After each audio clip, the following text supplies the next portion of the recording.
வணக்கம்.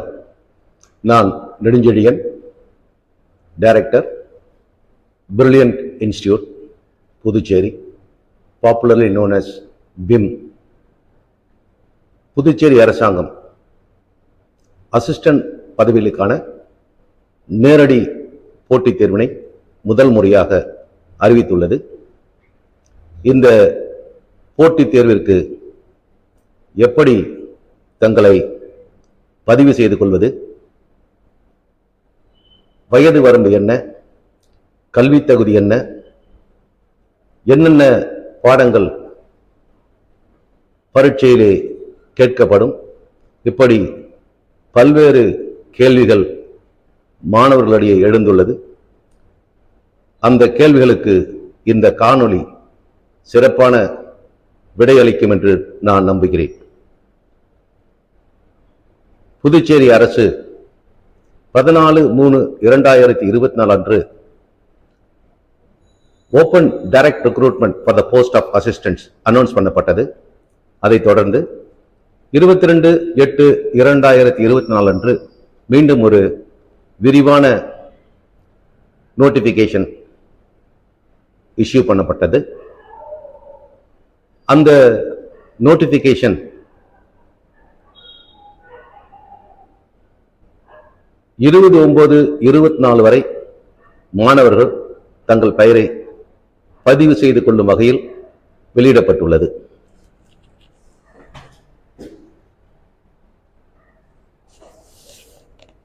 புதுச்சேரி அரசில் ministerial cadre, அந்த மினிஸ்டீரியல் கேடர்ல என்ட்ரி கிரேட் போஸ்ட் LDC, அதனுடைய அடுத்த ப்ரமோஷனல் போஸ்ட் UDC.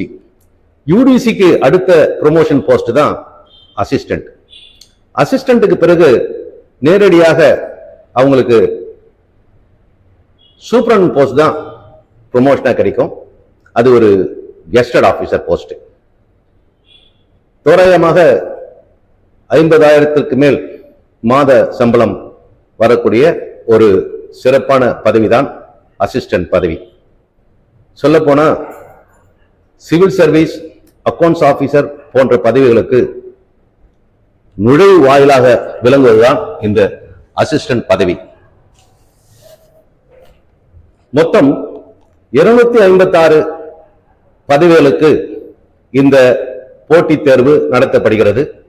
இதில் 104 பதவிகள் அன்ரிசர்வ்ட் பிரிவினருக்கும், MBC பிரிவினருக்கு 46 பதவிகளும், SC பிரிவினருக்கு 41 பதவிகளும், OBC பிரிவினர்களுக்கு 28 பதவிகளும், EWS பிரிவினருக்கு 25 பதவிகளும், EBC மற்றும் BCM ஆகிய பிரிவினருக்கு 5 பதவிகள் தலா மற்றும் BT/ST பிரிவினருக்கு தலா 1 பதவியும், மாற்றுத்திறனாளிகளுக்கு 10 பதவியும் என மொத்தம் 256 பதவிகள் இப்போட்டித் தேர்விற்கு ஒதுக்கப்பட்டுள்ளது.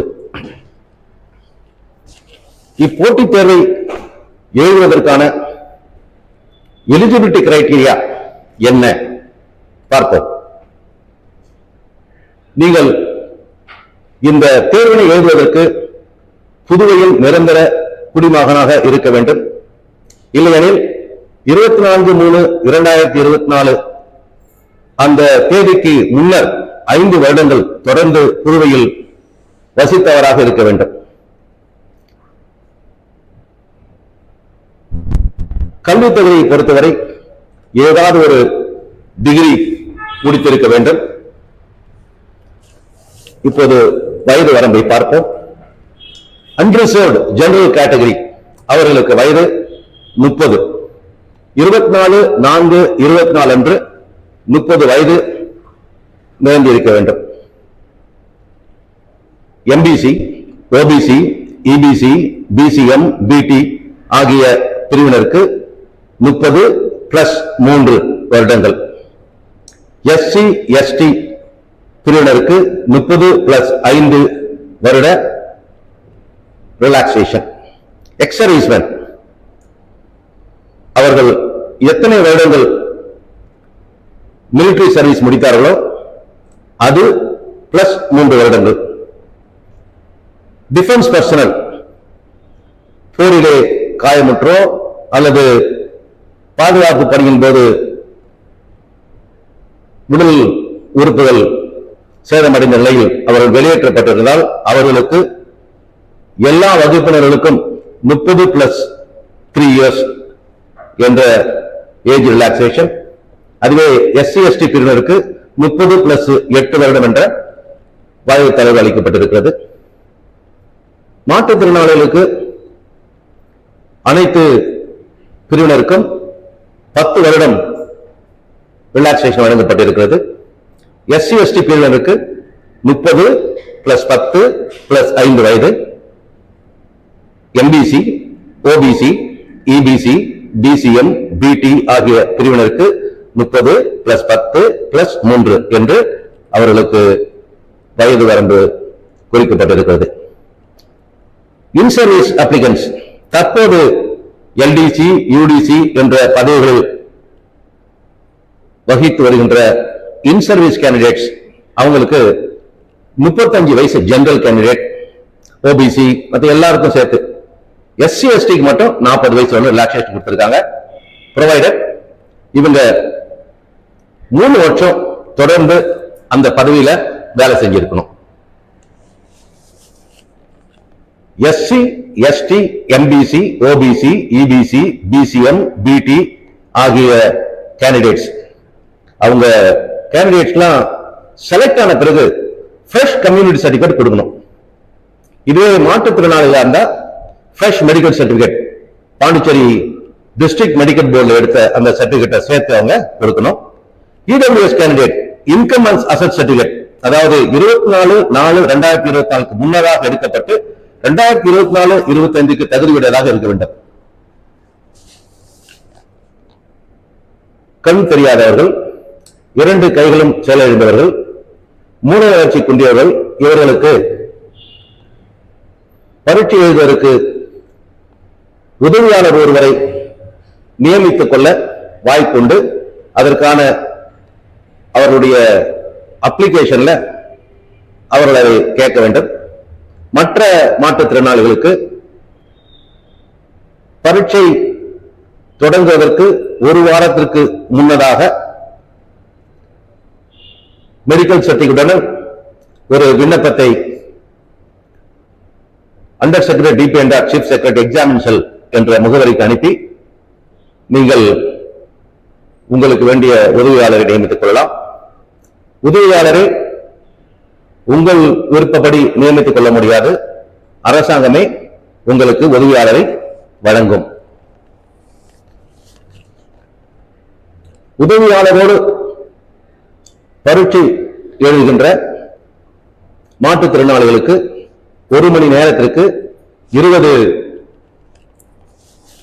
நிமிடங்கள் என்று கணக்கிட்டு 2 மணி நேரத்திற்கு 40 நிமிடங்கள் எக்ஸ்ட்ரா டைம் கொடுக்கிறாங்க. அதே மாதிரி PWD கேண்டிடேட்ஸ் மாற்றுத்திறனாளிகள் அவர்களுக்கு உதவியாளரை நியமிக்கும் வாய்ப்பு இருந்தும் அதை உபயோகிக்காமல் இருந்தாலும் கூட அவர்களுக்கும் இந்த 40 நிமிடங்கள் பரீட்சை எழுதுவதற்கு எக்ஸ்ட்ரா டைம் கிடைக்கும். எக்ஸாமினேஷன் ஸ்ட்ரக்சர் பத்தி இப்ப பார்ப்போம். இந்த எக்ஸாமினேஷன் 2 நிலைகளில் நடத்தப்பெறுகிறது, டயர் 1 அண்ட் டயர் 2. முதல்ல டயர் 1 எக்ஸாம் தான் கண்டக்ட் பண்ணுவாங்க. அந்த டயர் 1 எக்ஸாம்ல நீங்க வெற்றி பெற்றால் மட்டுமே உங்களுக்கு டயர் 2 எக்ஸாம் எழுதுவதற்கான வாய்ப்பு கிடைக்கும். டயர் 2 எக்ஸாம் அதுல நீங்க என்ன மார்க் எடுக்கிறீங்க பொறுத்துதான் உங்களுடைய வெற்றி தீர்மானிக்கப்படும். அதை பேஸ் பண்ணி தான் செலக்ஷன் லிஸ்ட், வெயிட்டிங் லிஸ்ட் வெளியிடப்படும். எக்ஸாம் ஹால்ல உங்களுக்கு கொஸ்டின் புக்லெட், ஆன்சர் ஷீட் ரெண்டுமே கொடுப்பாங்க. அந்த OMR ஆன்சர் ஷீட்ல நீங்க black ball point pen use பண்ணி தான் ஷேர் பண்ணணும். எக்ஸாம் முடிஞ்சு கொஸ்டின் புக்லெட் அதனோடு ஆன்சர் ஷீட்டுடைய கார்பன் காப்பியும் நீங்க எடுத்துட்டு போயிடலாம். இப்ப நம்ம பரீட்சையில என்னென்ன பாடங்கள் இடம்பெறுகிறது என்பதை தெளிவாக பார்த்தோம். டயர் 1 எக்ஸாமை பொறுத்தவரையிலும் 4 பாடத்திட்டங்கள் கொடுத்திருக்காங்க. ஜெனரல் இன்டெலிஜென்ஸ் அண்ட் ரீசனிங், இதுக்கு 25 கேள்விகள் கேட்கப்படும், 25 மார்க்குகள் வழங்கப்படும். இரண்டாவது ஜெனரல் அவேர்னஸ், இதற்கும் 25 கேள்விகள், 25 மதிப்பெண்கள். மூன்றாவது குவான்டிடேட்டிவ் ஆப்டிடியூட், இதற்கும் 25 மதிப்பெண்கள், 25 கேள்விகள். இங்கிலீஷ் காம்ப்ரஹென்ஷன், இதற்கும் 25 கேள்விகள், 25 மதிப்பெண்கள். இப்படி 100 மதிப்பெண்கள் கொண்டதாக அந்த அசிஸ்டன்ட் டயர் 1 எக்ஸாம் நடைபெறும். அதற்காக உங்களுக்கு கிடைக்கின்ற கால அவகாசம் 2 மணி நேரம். மாற்றுத்திறனாளிகளுக்கு 2 மணி நேரம், அது மட்டுமல்லாமல் ஒரு 40 நிமிடங்கள் எக்ஸ்ட்ரா டைம் கொடுப்பாங்க. மோஸ்ட் இம்பார்ட்டன்ட் நெகட்டிவ் மார்க், நீங்க செய்யற ஒவ்வொரு தவறான விடைக்கும் 0.25% மதிப்பெண்கள் குறைக்கப்படும். அதே போலவே டயர் 2 எக்ஸாம், அதுல பாத்தீங்கன்னா மேத்தமேட்டிக்கல் எபிலிட்டி என்ற பிரிவிற்கு 20 மதிப்பெண்கள், 20 கேள்விகள். ரீசனிங் அண்ட் ஜெனரல் இன்டெலிஜென்ஸ் என்ற பிரிவிற்கு 20 கேள்விகள், 20 மதிப்பெண்கள். இங்கிலீஷ் லாங்குவேஜ் அண்ட் காம்ப்ரஹென்ஷன் என்ற பகுதிக்கு 30 கேள்விகள், 30 மதிப்பெண்கள். ஜெனரல் அவேர்னஸ் என்ற பகுதிக்கு 20 கேள்விகள், 20 மதிப்பெண்கள். கம்ப்யூட்டர் நாலேஜ் டெஸ்ட் அந்த பிரிவுக்கு 10 கேள்விகள், 10 மதிப்பெண்கள் என்று மொத்தம் 100 மதிப்பெண்கள் வழங்கப்படுகிறது. இதற்கும் உங்களுக்கு 2 மணி நேரம் அவகாசம் வழங்கப்படுகிறது. மாற்றுத்திறனாளிகள் தங்களுக்கு உதவி செய்பவரை வைத்துக் கொண்டிருந்தால் அவர்களுக்கு 2 மணி நேரமும் 40 நிமிடங்களும் அதிகமாக வழங்கப்படுகிறது. இந்த டயர் 2 எக்ஸாமை பொறுத்தவரை உங்களுக்கு நெகட்டிவ் மார்க் இருக்குது. 0.25% மார்க் ஒரு தவறான விடைக்கும் கழித்துக் கொள்ளப்படும். குறிப்பாக இந்த பரீட்சையில கொஸ்டின் பேப்பரை பொறுத்தவரைக்கும் objective type multiple choice question தான் வரும், எல்லாமே இங்கிலீஷ் தான் வரும். செலக்ஷன் ப்ரொசீஜர் பார்ப்ப டயர் 1 எக்ஸாமை பொறுத்தவரைக்கும் டயர் 2 எக்ஸாம், டயர் 1 ரெண்டுமே தான். அன்ரிசர்வ்டுக்கு மினிமம் 30% மார்க் எடுக்கணும். MBC, EBC, OBC, BCM, EWS இந்த பிரிவை சார்ந்தவர்கள் 25% மினிமம் மார்க் எடுக்கப்படணும். எஸ்சி, எஸ்டி, பிடி மாற்றுத்திறனாளிகள் இவங்கெல்லாம் 20% மதிப்பெண் கண்டிப்பாக பெற்றிருக்க வேண்டும். இதை பெற்றிருந்தால் மட்டுமே அவர்கள் டயர் 2 எக்ஸாம் எழுதுவதற்கு வாய்ப்பு கிடைக்கும். இந்த தேர்வுக்கு எப்படி விண்ணப்பிப்பது? இந்த தேர்விற்கு ஆன்லைனில் மட்டுமே விண்ணப்பிக்க முடியும். நீங்கள் உங்களுடைய மொபைல் எண்ணை சமர்ப்பித்து https://recruitment.py.gov.in என்ற இணையதளத்தில் நீங்கள் உங்களை ரெஜிஸ்டர் செய்து கொள்ளலாம். அதற்காக உங்களுக்கு யூசர் நேம் பாஸ்வேர்ட் கிடைக்கும். அந்த யூசர் நேம் பாஸ்வேர்டை நீங்கள் ஜாக்கிரதையாக வைத்திருக்க வேண்டும். நீங்கள் உங்களுடைய அப்ளிகேஷனை பூர்த்தி செய்யும் போது அதுல பல வினாக்கள் கேட்கப்பட்டிருக்கும். அதில் கேட்கப்பட்டிருந்த அனைத்து பர்டிகுலர்ஸையும் நீங்க ஃபில்அப் பண்ணதுக்கு அப்புறம் உங்க சிக்னேச்சர் போட்டோகிராஃப் கேட்பாங்க. அதை நீங்க 2 விதமா அப்லோட் பண்ணலாம்.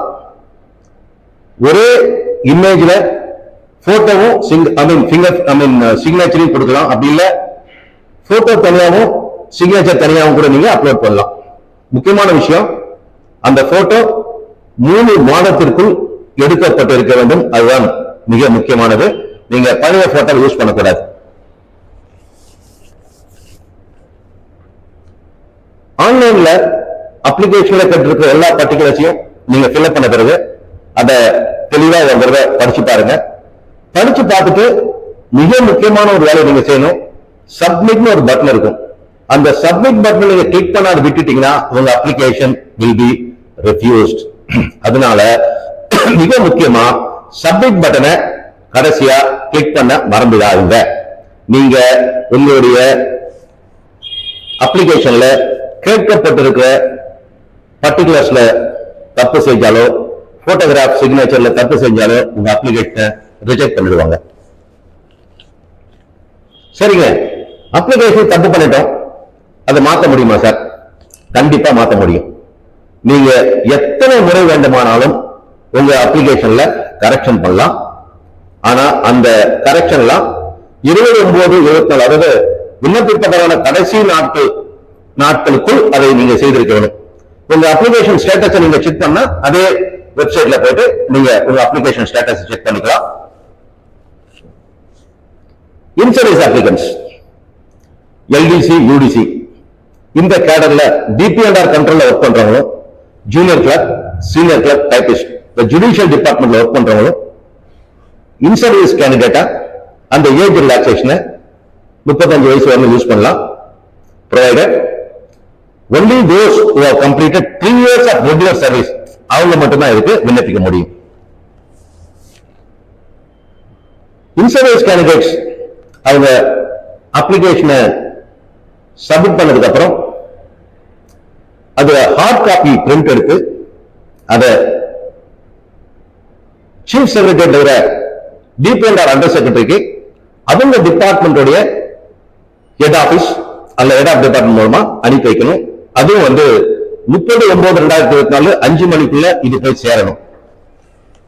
அப்படி head of department, head of office அவங்க மூலமாக அந்த அப்ளிகேஷன் போகலன்னா அது நிராகரிக்கப்படும்.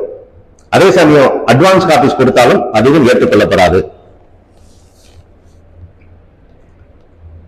கவர்மெண்ட்ல வயது வரம்புக்கு வேலை செய்து கொண்டிருக்கிற எல்டிசி யூடிசி யார் வேண்டுமானாலும் இதுல ஓபன் கேண்டிடேட் அப்ளை பண்ண முடியும். அப்படி அந்த வயது வரம்புக்குள் இருக்கின்ற எல்டிசி யூடிசி போன்ற பதவியில் இருப்பவர்கள் அந்த அசிஸ்டன்ட் பதவிக்கு ரெஜிஸ்டர் செய்ய வேண்டும் என்றால் கண்டிப்பாக தங்களுடைய head of office or head of department அவரிடத்திலே தாங்கள் இந்த பதவிக்கு விண்ணப்பிப்பதை அறிவுறுத்த வேண்டும், தெரிவிக்க வேண்டும். அப்படி இல்லை என்றால் அவர்கள் தேர்ந்தெடுக்கப்படும் காலத்தில் டெக்னிக்கல் டெசிக்னேஷன் என்பதில் சிக்கல் வரும். ஏற்கனவே உங்களுக்கு சொல்லியிருக்கிறேன், நீங்க ஆன்லைன்ல மட்டும்தான் இந்த தேர்வுக்கு ரெஜிஸ்டர் பண்ண முடியும்.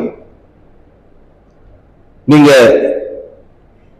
ஒரு அப்ளிகேஷன் மேல ரெஜிஸ்டர் பண்ண வேண்டிய அவசியம் கிடையாது. இன்கேஸ் அப்ளிகேஷனை தப்பு பண்ணதுனால மீண்டும் மீண்டும் நீங்க அப்ளிகேஷனை கூட அப்லோட் பண்ணலாம். ஆனா கடைசியா நீங்க அப்லோட் பண்ண அப்ளிகேஷன் மட்டும்தான் ஏற்றுக்கொள்ளப்படும். மோஸ்ட் இம்பார்ட்டன்ட், நீங்க ரெஜிஸ்டர் பண்ணும்போது என்னென்ன பர்டிகுலர்ஸ் கொடுத்தீங்க, என்னென்ன சான்றிதழ் கொடுத்தீங்க, இதையெல்லாம் எக்ஸாமுக்கு முன்னாடி டிபார்ட்மெண்ட் ஸ்க்ரூட்டனைஸ் பண்ணாது.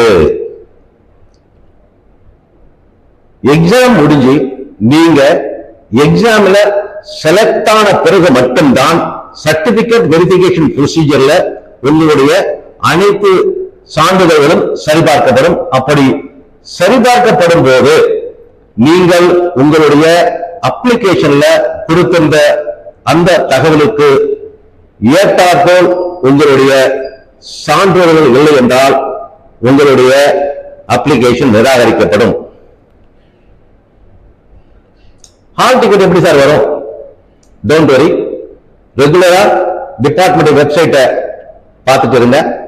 மெயினா உங்களுடைய ரெஜிஸ்டர்ட் மொபைல் நம்பரை ஜாக்கிரதையா வச்சிருக்கீங்க. ஏன்னா எல்லா தகவல்களும் SMS மூலமா அந்த மொபைல் நம்பருக்கு தான் வரும். இன்கேஸ் அட்ரஸ் மாத்துறீங்க இல்ல மொபைல் நம்பர் மாத்துறீங்கன்னா அத டிபார்ட்மெண்ட்டுக்கு registered post with acknowledgement to அது மூலமா நீங்க தெரிவிக்கணும். இப்போ எந்தெந்த கேட்டகரிக்கு என்னென்ன வயது வரம்பு இத அரசாங்கம் கொடுத்திருக்காங்க, நீங்க பார்க்கலாம். இப்ப ஜெனரல் கேட்டகரி அப்படின்னா 25/4/1994 பிறகு பிறந்திருக்க வேண்டும். ஆனா 24/4/2006 முன்னாடி பிறந்திருக்க வேண்டும். சோ இந்த 25/4/1994 மற்றும் 24/4/2026 இதுக்கு இடைப்பட்ட காலத்தில் தான் நீங்கள் பிறந்திருக்க வேண்டும். அது மாதிரி எம்பிசி, ஓபிசி, இபிசி, எஸ்சி, இது அனைத்து பிரிவினருக்கும் எந்தெந்த வயது வரும் என்பதை மிக தெளிவாக கொடுத்திருக்கிறார்கள். உங்களுடைய பிரிவு எந்த பிரிவில் இருக்கிறீர்கள் என்பதை சோதித்து அதற்கு தகுந்தாற் போல் நீங்கள் ரெஜிஸ்டர் செய்ய வேண்டும் என்பது கட்டாயம்.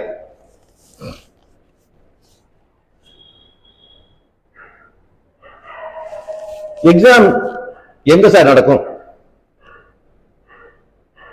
டயர் 1, டயர் 2 ரெண்டு எக்ஸாமும் பாண்டிச்சேரி, காரைக்கால், மாக, ஏனம் இந்த 4 பகுதியிலுமே நடத்த போறாங்க. வெல், இப்போ உங்களுக்கு எப்படி அப்ளை பண்றது, என்னென்ன செய்யணும், பரீட்சையில என்னென்ன பாடங்கள் வரும், என்னென்ன மதிப்பெண்கள், இப்படி அனைத்து விவரங்களையும் உங்களுக்கு இப்ப நான் சொல்லியிருக்கேன். இன்ட்ரெஸ்டிங்கான விஷயம் என்னன்னா, மொத்தமா வெறும் 256 பதவிகளுக்கு தான் போட்டித் தேர்வு நடக்குது. ஆனா 50,000க்கு மேற்பட்ட மாணவர்கள் இந்த போட்டித் தேர்வை எழுதுவதற்கான வாய்ப்பு இருக்கிறது. சோ காம்படிஷன் டஃபா தான் இருக்கும். யாருக்கு வெற்றி கிடைக்கும்? மிக சிறப்பாக வெற்றிகரமாக உங்கள் பாடங்களையும் அதற்கு தகுந்தால் போல் பிரிப்பரேஷன் செஞ்சிருந்தீங்கன்னா உங்களுக்கு அந்த வாய்ப்பு கிடைப்பதற்கான வசதி உண்டு. அப்ப இது ஒரு சேலஞ்சு தான் இல்லைங்களா? இப்ப நம்ம என்ன செய்யணும்? குறிப்பிடப்பட்டிருக்கிற அனைத்து பாடங்களையும் மிக சிறப்பாக நாம் கற்றுணர வேண்டும். மேலும் டயர் 1 அண்ட் டயர் 2 எக்ஸாம் இந்த ரெண்டுக்கும் நடுவில் என்ன கால அளவு நமக்கு கிடைக்கும் என்பது சரியாக தெரியாத காரணத்தினால் 2 தேர்வுகளுக்கும் சிறப்பான முறையில் நாம் பயிற்சி எடுக்க வேண்டிய அவசியம் இருக்கிறது. குறிப்பாக general intelligence and reasoning, general awareness, quantitative aptitude, mathematical ability, English comprehension, இவை அனைத்தும் டயர் 1, டயர் 2 2 பரீட்சைகளிலும் கேட்கப்படுகின்ற சூழ்நிலை இருப்பதால் டயர் 1 பிரிப்பேர் செய்யும் போதே இந்த பாடங்களுக்கும் மிக தெளிவாக நாம் நம்மளை தயார் செய்து கொள்ள வேண்டியது அவசியமாகிறது. என்ன சார், இந்த எக்ஸாம் ரொம்ப கஷ்டமா இருக்குமோ? என்னால எல்லா பாடங்களையும் சிறப்பா கத்துக்க முடியுமா? கண்டிப்பா முடியும். உங்களுக்கு கரெக்டான கைடன்ஸ் கிடைச்சா. டோன்ட் வரி, பிம் நம்ம நிறுவனம் உங்களுக்கு மிக சிறப்பான வழிகாட்டுதலாக அமையும். பிம் எதுக்கு கேக்குறீங்க இல்லையா? 34 வருடங்களாக தொடர்ந்து மாணவர்களுக்கு பல சப்ஜெக்ட்ஸ்ல பாடம் எடுத்துட்டு இருக்காங்க. Well experience faculty. அவங்களாம் அவங்களுக்கு ஒவ்வொரு சப்ஜெக்டையும் ஸ்கிராச்ல இருந்து சொல்லி தருவாங்க. ஸோ டெஃபினெட்லி அது ஒரு யூனிக் கோச்சிங் தான். 1989 இருந்து இன்னைய வரைக்கும் ஆயிரக்கணக்கான மாணவர்களை அரசு வேலைக்கு பிம் நிறுவனம் அனுப்பியிருக்கிறது. அது மட்டுமல்ல, பல்வேறு தேர்வுகளில் பிம்மில் பயின்ற மாணவர்கள் முதலிடங்களை பிடித்து மற்றும் பெருவாரியான பதவிகளை பெற்றிருக்கிறார்கள் என்பதில் மகிழ்ச்சியான செய்தி. குறிப்பாக நடந்து முடிந்த எல்டிசி எக்ஸாம் 2023 நடத்தினாங்க. அதுல பாத்தீங்கன்னா பிம்ல படிச்ச ஸ்டூடெண்ட் தான் ஃபர்ஸ்ட் ரேங்க். அது மட்டும் இல்ல, மொத்த தேர்வான மாணவர்கள் 1/3 பிம் ஸ்டூடெண்ட் தான். டிபார்ட்மெண்ட் எக்ஸாம் அசிஸ்டன்ட்காக நடத்தினாங்க 2023. அதுல நம்மகிட்ட படிச்ச 150 ஸ்டூடெண்ட் டாப் ரேங்க்ல பாஸ் பண்ணியிருக்காங்க. ஃபீல்டு சூப்பர்வைசர் எக்ஸாம் பாத்தீங்கன்னா ஃபர்ஸ்ட், செகண்ட், தேர்ட் 3 போஸ்டுமே பிம் தான் வாங்கியிருக்கிறாங்க. எல்டிசி யூடிசி எக்ஸாம் 2023 வெற்றி பெற்றவங்களுக்கு ஒரு பாராட்டு விழா நடந்தது. அப்போ சபாநாயகர் தலைமையில எல்லாருக்கும் வாழ்த்து தெரிவிச்சோம். அதுல கலந்துக்கின ஒரு சிறு பகுதியை தான் நீங்க பாக்குறீங்க. இது எல்டிசி எக்ஸாம் 2023. ஏற்கனவே சொல்லியிருந்தோம் ஃபர்ஸ்ட் ரேங்க்ல இருந்து 1/3 ரிசல்ட் நம்ம தான் எடுத்தோன்னு. பாருங்க, Ashokkumar first rank, 5th rank, 7th rank, 8th rank, 10th rank, 11th rank, 14th rank, 15th rank, 16th rank, 23rd, 24, 25, 27, 29 இப்படி டாப் ரேங்க் எல்லாமே நம்ம தான் செக்யூர் பண்ணிருக்கோம். இது பிம் நிறுவனத்தினுடைய கோச்சிங் அந்த ஸ்டைல உங்களுக்கு நிரூபிக்கும் நினைக்கிறேன். அதே மாதிரி அசிஸ்டன்ட் டிபார்ட்மெண்ட் காம்படிட்டிவ் எக்ஸாம் 2020 ஏறக்குறைய 150 ஸ்டூடெண்ட் நம்ம இன்ஸ்டியூட்ல பாஸ் பண்ணாங்க. அதே மாதிரி top rankers first, second, third, fourth, fifth, sixth, 7th, 8th, 10th, 11th, 12th இப்படி அந்த மார்க் பேஸ்டா எல்லாருமே நம்ம இன்ஸ்டியூட்ல இருந்து போனவங்க தான். இப்ப எல்லாம் அசிஸ்டண்டா அரசாங்கத்துல பணியில் இருக்காங்க. ஃபீல்டு சூப்பர்வைசர் எக்ஸாம் 2023 அதுல பாத்தீங்கன்னா first rank, second rank, third rank, 5th rank, 6th rank, 10th rank எல்லாமே பிம் ஸ்டூடெண்ட் தான்.